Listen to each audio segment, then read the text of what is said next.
بتائیں نا ہم آج کس چیز کے پیر ہیں نا بتاؤ. صلاح الدین ایوبی حضور غوث اعظم کے تیار کیے ہوئے نہیں تھے.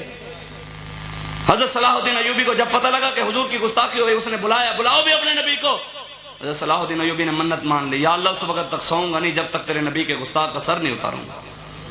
2 سال تک صلاح الدین ایوبی سویا نہیں. جڑے پیر ہیٹر سیک رہے ہوئے تھے نوجوان فیض آباد 32,000 شل کھا رہے ہوئے, موت دی اکھاں چکھاں پا کے کہہ رہے ہوئے نمی دانم کے آخر چون دمیں دیدار می رقصم مگر نازم بعیز ہو کے پیشے یار می رقصم. وہ پیر اور وہ نوجوان برابر ہو سکتا ہے؟ تو یہ سوچنا آپ نے, اللہ نے آپ کو فکر دی ہے, سوچ دی ہے. بس کریں ان مولویوں پیروں کی غلامی سے. 2 نمبر مولوی جڑے 20 سگریٹاں کٹھے لا کے بیٹھے, جنہوں قرآن نہیں پڑھنا آتا, باہر شریعت جنہوں مسئلہ نہیں پڑھنا آتا, وہ بھی مجدد بن جائیں گے یار. ہم بھی تو ہم غوث زمان سے نیچے لقب بھی نہیں دیتے, قطب دوران. ہمیں پتہ ہی نہیں ہے کہ ہمارے بزرگوں نے کس طرح غیرت کے ساتھ کام کیا.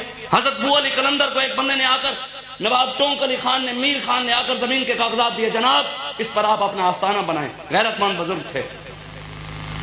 حیدریم قلندرم مستم بندہ مرتضی علی ہستم. حضرت بو علی قلندر کو جب وہ پہنچے آپ نے اسی کے پیچھے شعر لکھ کر بھیج دیے. فرمایا ما بروئے فقر و قنات نہ باختیم میر خان بگو روزی مقدرت. فرمایا تو کیا سمجھتا ہے ہم اپنی فقیری تیرے زمین کے ٹکڑے کی خاطر بیچ دیں؟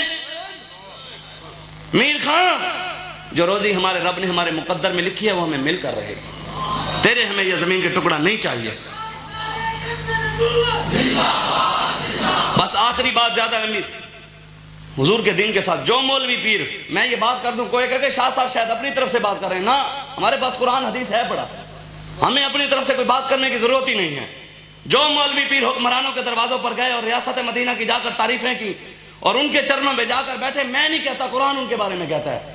وَاتْلُ عَلَيْهِمْ سورہ اعراف کیا جاتا ہے, وَاتْلُ عَلَيْهِمْ نَبَأَ الَّذِي آتَيْنَاهُ مِنْ آيَاتِنَا فَأَتْبَعَهُ الشَّيْطَانُ فَكَانَ مِنَ الْغَاوِينَ وَلَوْ شِئْنَا لَرَفَعْنَاهُ بِهَا وَلَكِنَّهُ أَخْلَدَ إِلَى الْأَرْضِ وَاتَّبَعَ هَوَاهُ فَمَثَلُهُ كَمَثَلِ الْكَلْبِ إِنْ تَحْمِلْ عَلَيْهِ يَلْهَثْ أَوْ تَتْرُكْهُ يَلْهَث. بلال بن بور بہت بڑا صوفی تھا, نہیں تھا صوفی, ہر دعا اللہ اس کی قبول کرتا تھا, اللہ نے اس کو اپنی نشانیاں دی ہوئی تھی. پھر کیا ہوا, اس نے حکمران سے پیسے لے کر موسیٰ علیہ السلام کے خلاف کھڑا ہو گیا, دین کے خلاف کھڑا ہو گیا. اللہ ہر دعا قبول کرتا تھا, صرف حکمران سے پیسے لے لیے اور نبی کے خلاف کھڑا ہو گیا. اللہ نے اس کو اپنی نشانیاں دی ہوئی تھی. اللہ نے قرآن میں کہا جو ہمارا راستہ چھوڑ کر, نبی کا راستہ چھوڑ کر فَأَتْبَعَهُ الشَّيْطَانُ شیطان کی اتباع کرتے ہیں, فَمَثَلُهُ كَمَثَلِ الْكَلْبِ. یہ تو قرآن میں رب کہتا ہے, اللہ کہتا ہے وہ ان کی مثال اس کتے کی طرح ہے, ان کی مثال اس کتے کی طرح ہے. یہ ہم پڑھنے کے مجرم ہیں, ہاں صرف ہم پڑھنے کے مجرم ہیں, باقی ترجمہ بھاوے جیتا مرضی جا کے چلو, قلب دمانا پڑتا ہی کتا ہے. میں ان کی مثال اس کتے کی طرح ہے, ان تحمل علیہ یلہث. رب نے یہ بھی بتا دیا بھی کی ہو جائیں کتا, بھی کوئی کتا کی ہو جائیں, کتی بھی تے ہونے نہ کئی طرح دے. اللہ نے آگے مثال دی خود قرآن میں, ان تحمل علیہ یلہث او تترکہ یلہث.